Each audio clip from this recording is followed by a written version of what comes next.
السلام عليكم، مرحبا بكم على قناتكم مطبخ مروه. طليت عليكم اليوم بهذا الفيديو الجديد تاع تارتو شوكولا بالغاناج بلا كريمه سائله.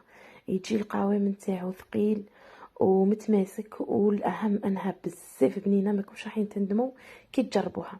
اكيد كما عودتكم مقاديرها جد بسيطه. قبل ما نمر اكيد اللهم صل وسلم وبارك على سيدنا محمد وعلى اله وصحبه اجمعين. هنا انا استعملت حبه نتاع بيض متوسطه الحجم، راح نضيف لها قرصه نتاع الملح باش نوازنوا الحلاوه نتاعنا، وبعدها نضيف عليها زوج مغارف يكونوا بومبي معمرين مليح نتاع سكر حبيبات العادي اللي نديروه في القهوه. هنا انا كان ما عنديش الابيض، درت سكر بني. نتوما الا كان عندكم الابيض راح تكون النتيجه احسن.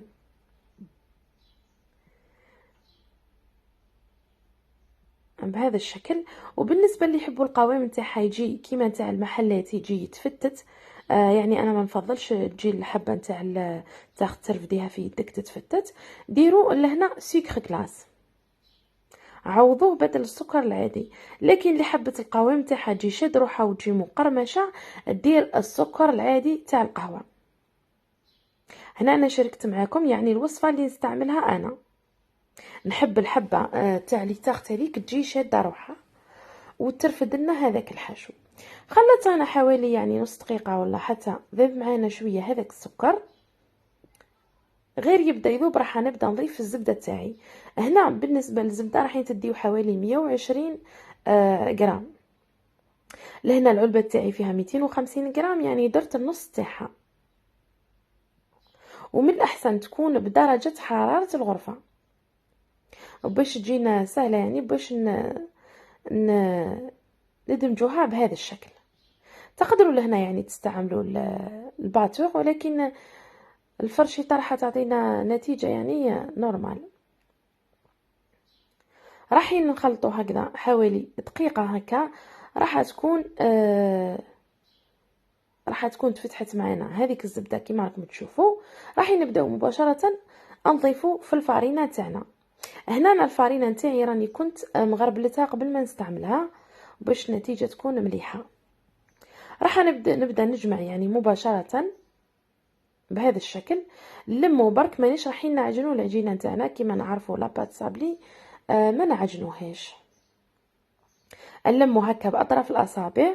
هنا كل فارينه وكيفاه، كاينه اللي تنشف وكاينه اللي لا. راح تدي معكم حوالي 2 كيسان تاع فارينه.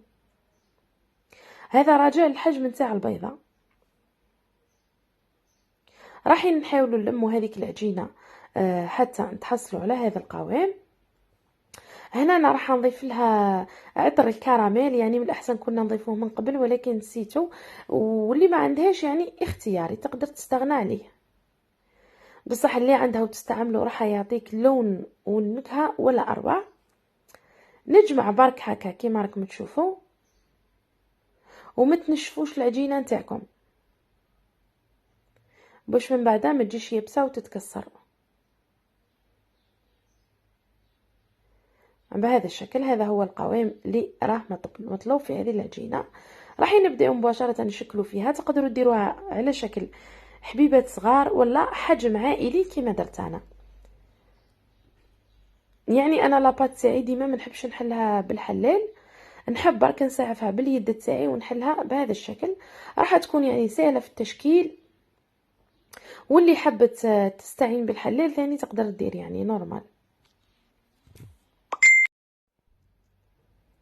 راح نحاولوا نفتحوها كامل، والسمك تاعها يكون شويه يعني شاد روحو، ما ديروهاش رقيقه بزاف باش من بعد ما تفتتش معاكم. بعد ما تشكلت على هذا الشكل يعني المطلوب، راح نثقبها كامل باش من بعد ما تطلعش معانا في الفرن بهذا الشكل. ونكون سخنا الفرن شويه على 180 درجه مئويه، نديروها طيب حتى نتحصلوا على اللون الذهبي. ومن بعد نجبدوها نخلوها شويه تبرد ونبداو نحشو فيها من الداخل. بالنسبه للحشو تاعنا هنا انا درت يعني كانت عندي كميه تاع البنان، ديت لي حبه ونص تاع بنان تكون كبيره يعني. وتديروا حاجه تاع مكسرات تكون متوفره عندكم. هنا اللي حبتها شارجي دير كيما درت انا، واللي ما تحبهاش تجي بزاف شارجي بالبنان تقطعوا على شكل مربعات. كانت عندي لهنا شويه تاع جوز راني درتها، تقدروا تستعملوا شويه كاوكاو راح تجيكم ذوق تاع سنيكرز، تجي تاني بزاف بنينه. ونروحوا نديروا لها شويه تاع الشوكولا تاع الطلي. هنا من الاحسن يعني الا كان عندكم الكراميل راح تعطي نتيجه يعني احسن. هنا أنا كانت عندي كميه قليله من الكراميل، ملا درت كراميل وشوكولا كيما راكم تشوفوا. ونروحوا نخدموا الكاناج اللي يجي بزاف بنين مع انه يجي بسيط بزاف. راح نسحقوا فيه لهنا 100 غرام تاع شوكولا اي نوعيه حبيتوها. نزيدوا لها 2 مغارف تاع زيت، وباش ما يجيناش يابس معانا ويتقسم معانا. ونزيدوا لها 2 ملاعق تاع شوكولا تاع الطلي اي نوعيه حبيتوها اكيد، الذوق اللي تحبوه. هنا رايحين نديروه فوق حمام مائي او على نار تكون قليله بزاف باش ما تحرقش معانا الشوكولا، ونبقاو نواصلوا في التحريك حتى نوصلوا للقوام المطلوب ويذوبوا معانا هذوك الحبيبات كامل. راح نبقى نحرك هنا فوق نار قليله حتى يذوب معنا الشوكولا، ونجي نوريكم القوام اللي تحصلت عليه. هذا هو القوام اللي تحصلنا عليه، يجي راح يبان لكم باللي وكأنه القوام خفيف ولكن راح يتماسك من بعد معاكم. راح نغطي به هذوك الطبقات اللي درناهم بهذا الشكل. بالنسبه ل 100 غرام شوكولا راح تكفيكم، يعني تغطي لكم كامل هذيك راح تعطيكم حجم عائلي. تحاولوا تغطيوا بها كامل هذاك البنان والجوز بهذا الشكل. وهنا راح ندير هنا تبرد حوالي ربع ساعات ونرجعوا ليها نشوفوها مع بعض كي وجدت معنا في صحن التقديم.